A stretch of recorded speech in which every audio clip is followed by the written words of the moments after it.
join me as we paint these fun red mushrooms. I have a downloadable PDF that you can print out to trace or just use as a reference.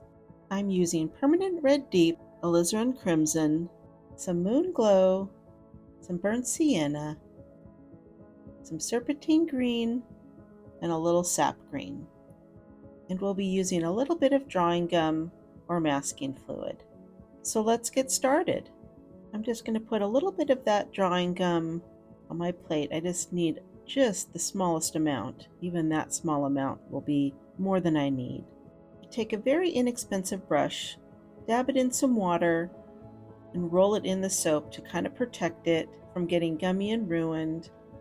And I'm just placing my masking fluid on all my little dots that I've made. We want to keep those areas white. It will make this process way easier.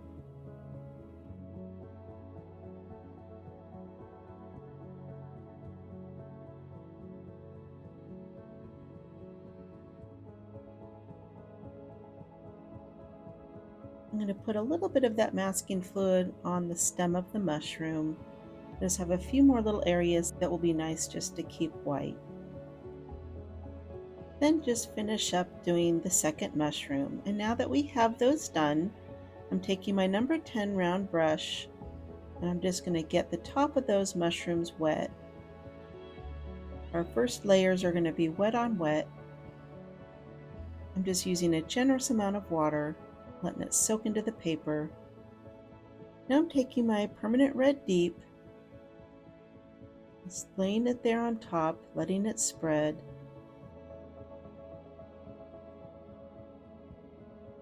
Our base layer is going to be this permanent red deep. It's a nice, warm, rich red.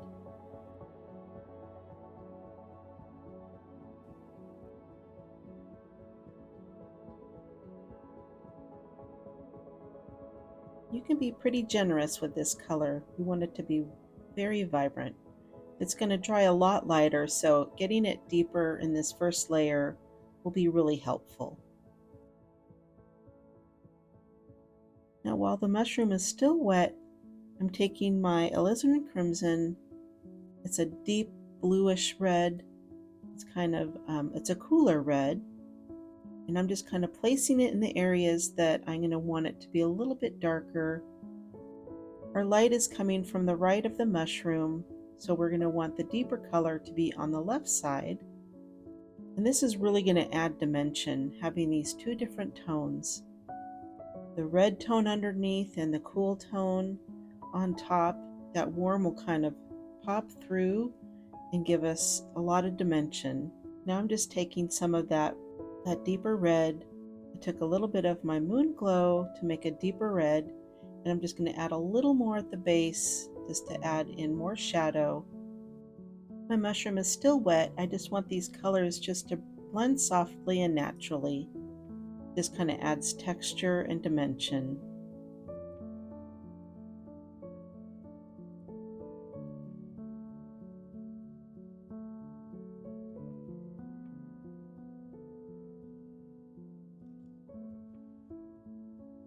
Now I'm just going to take a little bit of tissue. I'm just going to tap out a little bit on the right for some highlight. This is where the light is going to be hitting. Kind of also adds a little bit of texture in there. I let my mushroom fully dry. Now I'm going to go over the top with our warm red. It's very watery, just to kind of put a sheer layer of that warm color back on top. This is going to help build that dimension.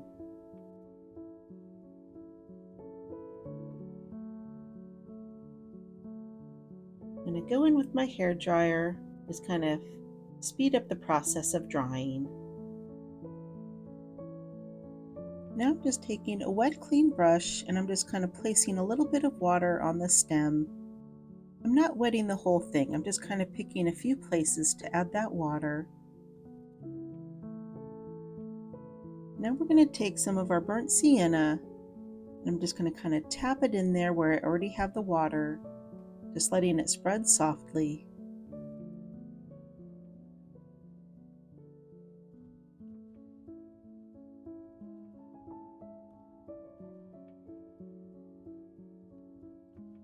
I'm going going to take a little bit of my Moonglow and burnt sienna and kind of make a little different color brown. You could always just use some raw umber if you don't want to mix colors. I'm taking a little tissue and I'm just going to tap out a few little areas.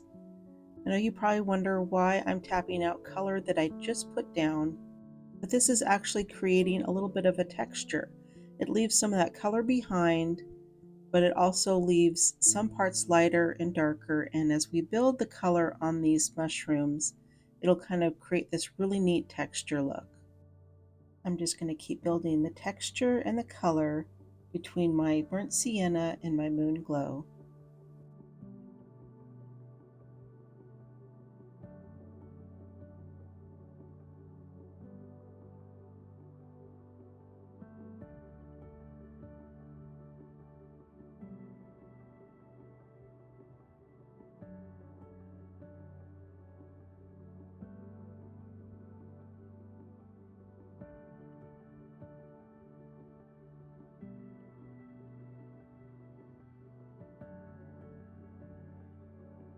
Once again, I decide to tap out a little bit of that color, creating more of that texture. Now I let my stem fully dry, and now I'm going to come in with a little more color, adding in the shadows. We're just going to build that next layer of color.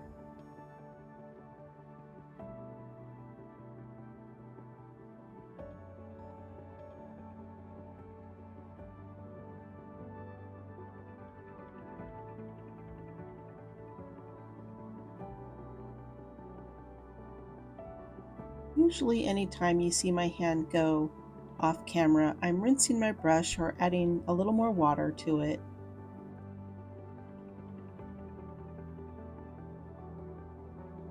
With this layer, I'm just adding soft detail.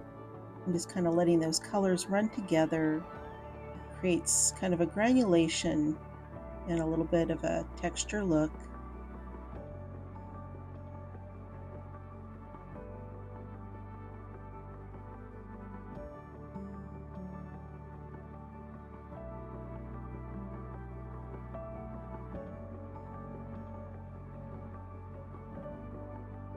I'm just letting that shadow build on the wet paint.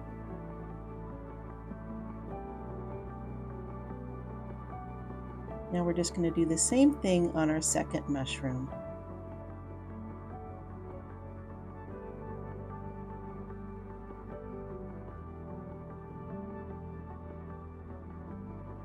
This mushroom is a little more in the shadow, so we can go a little darker here.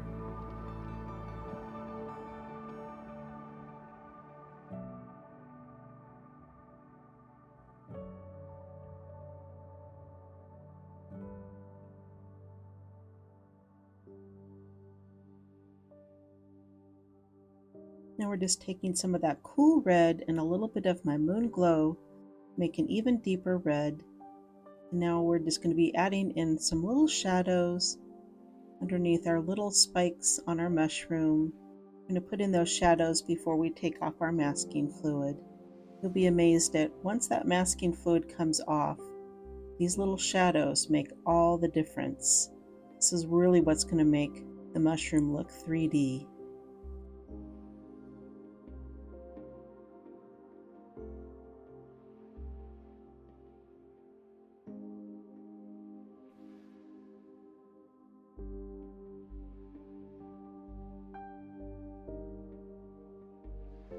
Now we're just going to continue that onto our smaller mushroom.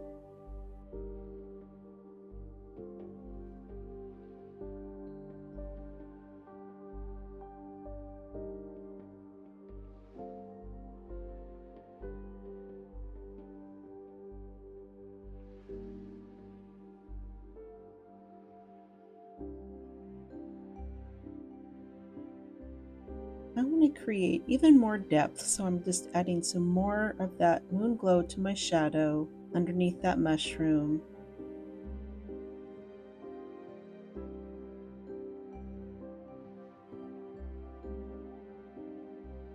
Just picking a few little areas to kind of create a little more shadow, a little more detail.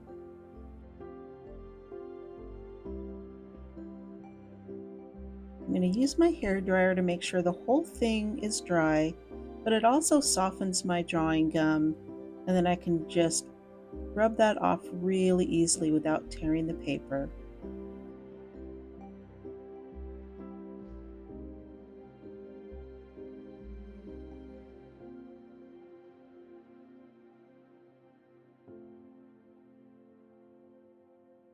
Now we're just going to take some very, very watery burnt sienna. I'm just going to tap it in those little white dots. I don't want to fill the whole thing. I want to leave a little bits of white. It's going to help create that dimension. It's going to make them look like they have texture, and just pop off the paper.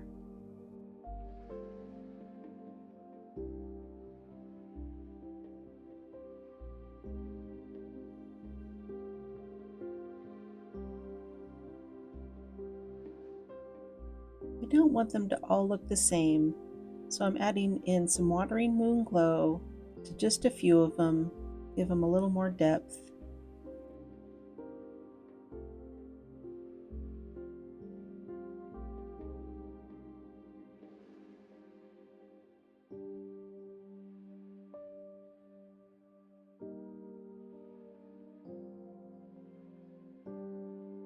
Now we're just going to do the same thing to our second mushroom.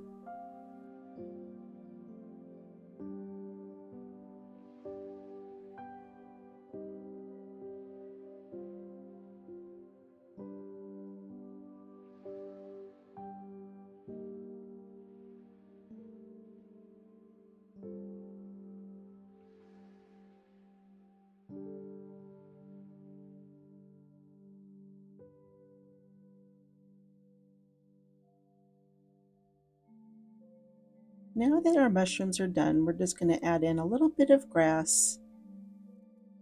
Make those mushrooms look like they're sitting on the ground and not floating on the page.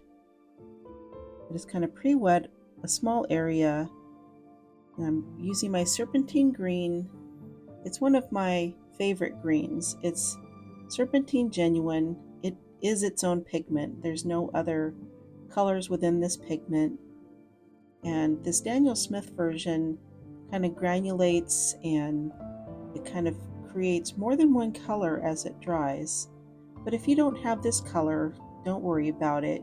You could use a very watery olive green or some other green that you would like to use. I don't think it really matters too much. I just prefer greens that look a little more natural. I'm just using my number 2 round brush right now, and as my stroke goes up, I kind of bring it off the page, and it kind of creates that nice little blade of grass look. It's almost like I'm flicking the brush.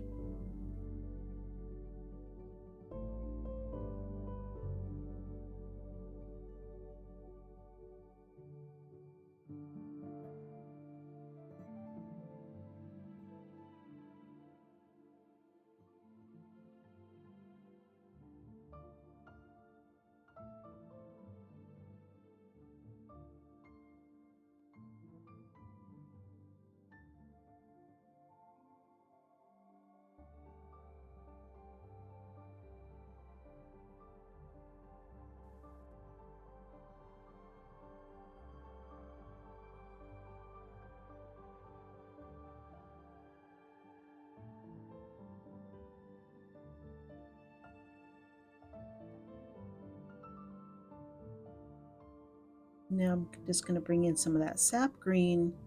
I'm going to kind of bring it in fairly thick because my page is still very wet, and I just want it to kind of blend in there softly. That Serpentine Green will just kind of pop through behind, and it'll give our blades of grass a little more character.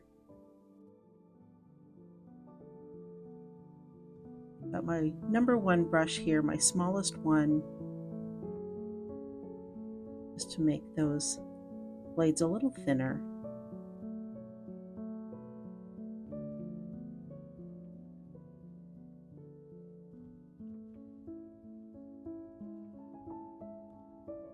Now we want our mushrooms to tie in with that grass, so I'm just taking some of that Serpentine Green, very watery.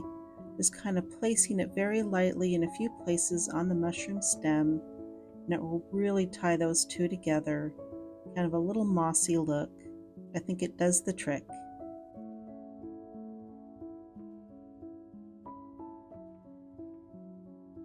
I hope you enjoyed this tutorial on how to paint these cute red mushrooms, that you learned some techniques on how to build color to create detail and vibrancy in this 3D look. Hit subscribe so you don't miss out on my next tutorials. I hope to see you there.